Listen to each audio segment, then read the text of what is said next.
Oke, assalamualaikum warahmatullahi wabarakatuh. Selamat pagi, selamat berjumpa kembali dengan pembelajaran fisika. Di mana pada pagi hari ini kita akan membahas tentang gaya Lorentz ya. Nah, apa sih gaya Lorentz itu? Gaya Lorentz dapat diartikan, gaya Lorentz adalah gaya yang timbul akibat apa? Akibat interaksi antara medan magnet,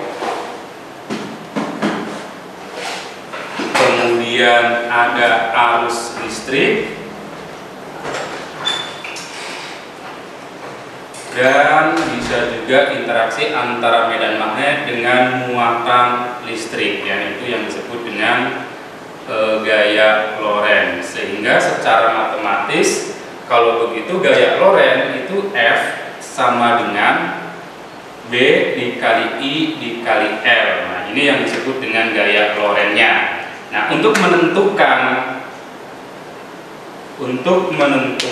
arah gaya Lorentz, biasanya kita menggunakan kaidah tangan kanan ya, di mana pada kaidah tangan kanan yang pertama, ibu jari itu akan menunjukkan arah arus listrik atau I-nya. Yang kedua, jari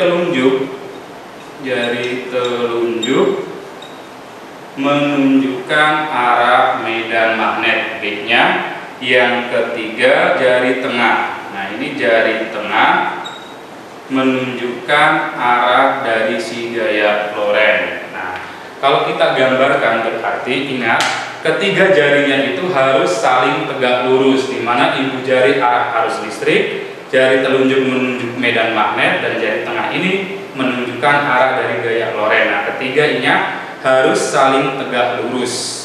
Atau boleh juga kalian menggunakan jarinya, ibu jari tetap sebagai jari menunjukkan arah arus listrik, keempat jari ini adalah sebagai arah medan magnet, telapak tangan sebagai arah dari gaya Lorentz. Boleh juga seperti ini, boleh juga gini ataupun gini, terserah kalian yang mudah mana. Oke?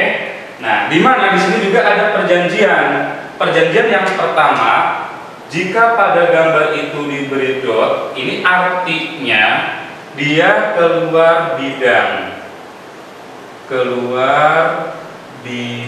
Nah, keluar bidang itu artinya menuju pembaca ya. Sedangkan kalau diberi tanda cross, membacanya ini adalah masuk bidang. Nah, ini masuk bidang. Nah, contoh misalnya untuk menentukan arah dari gaya Lorentz. Misalnya kita punya arus ke atas I-nya.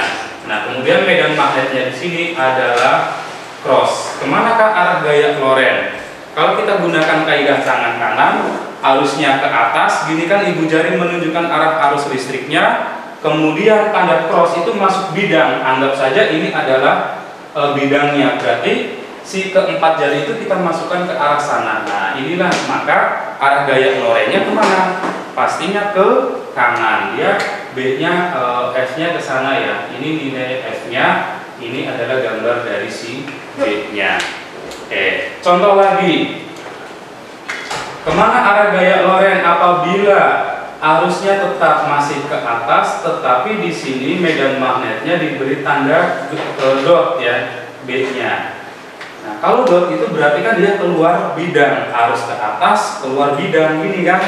Maka arah gaya Lorentz-nya dia ke kiri. Nah, sehingga F-nya kita gambarkan ke sana, nilai F-nya. Nah, ini untuk gaya Lorentz. Kemudian gaya Lorentz itu tidak hanya pada arus listrik, bisa saja gaya Lorentz itu untuk dua kawat sejajar ya. Gaya Lorentz dua kawat sejajar. Nah, gaya Lorentz terjadi pada dua kawat sejajar. Misal, seandainya saya punya kawat I, satunya kasih ke atas, ini I1, kemudian I2-nya ke atas juga.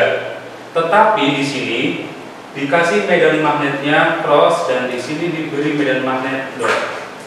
Oke, kita ingat di sini kalau arahnya ke atas gaya Lorentz-nya dia akan ke sana kan F-nya. Nah, ini nilai F-nya. Kemudian yang kedua, gaya Lorentz-nya dia akan ke sana.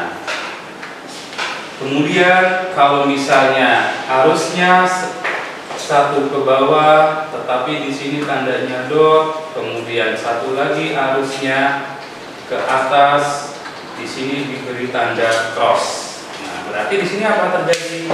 Apa yang akan terjadi? Gaya Lorentz di sini kan ke sana. Ini nilai F-nya. Ini I, ini B-nya, gitu kan ya? Nah, harusnya satu ke atas ya. Sorry, harusnya ini ke atas semua. Nah, tetapi yang satunya ini juga akan berarah ke sana F-nya. Nah, tetapi cuma dibedain dot dan cross-nya. Nah, kalau semacam ini maka dia akan terjadi tarik menarik.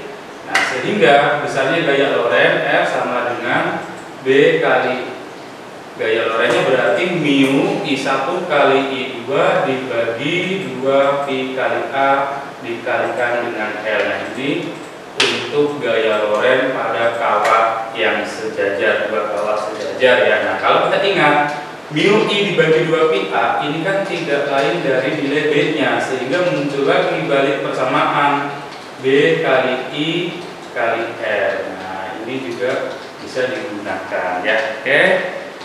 Cukup sekian, terima kasih. Assalamualaikum warahmatullahi wabarakatuh.